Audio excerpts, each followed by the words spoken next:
నమస్తే welcome to news plus నేను మమత దేశంలో నిత్యావసర వస్తువుల ధరలు మండిపోతున్నాయి కొనాలంటే సామాన్యుల జేబులకు చిల్లు పడుతోంది ఇప్పటికే కూరగాయలు పప్పు దినుసులు వంట నూనెల ధరలు ఆకాశాన్నంటాయి ఇప్పుడు ఉల్లి ధరలు కూడా పెరిగి సామాన్యులకు షాక్ ఇస్తున్నాయి ఉల్లి ధరలు రోజురోజుకు పెరుగుతూ ఉండడంతో కోయకుండానే జనం కన్నీళ్లు తెచ్చుకుంటున్నారు ఉల్లిపాయ కోస్తే కన్నీరొచ్చేది కానీ ఇప్పుడు ఉల్లిపాయలు కొనాలంటే కన్నీళ్లొస్తున్నాయి.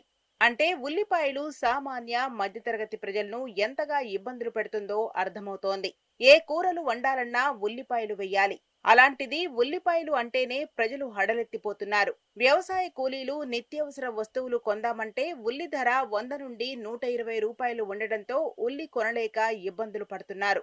ఉల్లిపాయలు పౌరులకు కన్నీళ్లు తెప్పిస్తున్నాయి. నగరాల్లో మార్కెట్లలో ఉల్లి ధరలు విపరీతంగా పెరిగాయి. దీంతో వినియోగదారులు ఇబ్బందులు పడుతున్నారు. ఉల్లి ధర టోకు మార్కెట్లలో 5,060 రూపాయల శ్రేణి నుంచి 80,100 రూపాయల శ్రేణికి పెరిగాయి. ఇప్పుడు ఉల్లి ధరలు కిలోకు 100 నుండి 120 రూపాయలు పెరిగాయి. దేశంలో ఉల్లి ధరలు క్రమంగా పెరుగుతుండటంతో సామాన్యులు తీవ్ర అవస్థలు పడుతున్నారు. దేశంలోని చాలా నగరాల్లో గత కొన్ని రోజులుగా ఉల్లి ధరలు ఘాటెక్కిస్తున్నాయి. మొన్నటి వరకు హోల్సేల్ మార్కెట్లలోనే కిలో ఉల్లి ధర 60 రూపాయల నుంచి ప్రస్తుతం అది 90కి పెరిగినట్లు మార్కెట్ వర్గాలు చెబుతున్నాయి. అది సామాన్యుడికి చేరే వరకు 100 అవుతోంది. ఇంకొన్ని రోజుల్లో 150 రూపాయలకి కూడా చేరొచ్చు.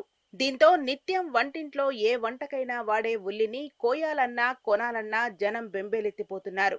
ఇక దేశవ్యాప్తంగా ఉల్లి ధరలు కూడా ఇలాగే ఉన్నాయి. ఉల్లి పంట అత్యధికంగా వచ్చే మహారాష్ట్రలో రాజధాని ముంబై సహా అన్ని ప్రాంతాల్లో ఉల్లి ఘాటు కొనసాగుతోందని చెబుతున్నారు. 5 కిలోల ఉల్లిని 500 రూపాయలు పలుకుతోంది. ముంబై మార్కెట్లతో సహా దేశంలోని అనేక రాష్ట్రాల్లో ఉల్లి ధర పెరుగుతూనే ఉంది.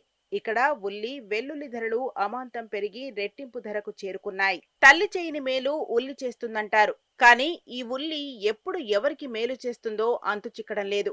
ఒక్కోసారి సాగు చేసిన రైతుకు కోయకుండానే కన్నీళ్లు తెప్పించే ఉల్లి ఈసారి మాత్రం వినియోగదారుడికి కన్నీళ్లు తెప్పిస్తోంది. గత కొన్ని రోజుల క్రితం కురిసిన అకాల వర్షాల ప్రభావం ఉల్లి పంటపై బాగా పడింది. భారీ వర్షాలతో ఉల్లి పంట తీవ్రంగా దెబ్బతినడంతో దిగుబడి బాగా తగ్గిపోయింది. ఫలితంగా మార్కెట్లో డిమాండ్కు సరిపడా ఉల్లి ఉత్పత్తి లేకపోవడంతో ధరలు పెరుగుతున్నాయి. ఇక దేశంలోనే ఉల్లి సాగు ఎక్కువగా చేసే మహారాష్ట్రలో అక్టోబర్లో భారీ వర్షాలు కురవడంతో ఉల్లి సాగు కొంత ఆలస్యమైంది. పంట సాగు ఆలస్యం కావడంతో మార్కెట్లలోకి రావడానికి సమయం పడుతోంది. అదే సమయంలో ఉల్లి నిల్వలు తగ్గిపోవడం, వినియోగం పెరగడంతో ఉల్లి ధరలు పెరిగి సామాన్యులకు చుక్కలు చూపిస్తున్నాయి. పరిస్థితి ఇలాగే ఉంటే త్వరలోనే కిలో ఉల్లి ధర డబుల్ సెంచరీ కొట్టొచ్చని మార్కెట్ వర్గాలు విశ్లేషిస్తున్నాయి.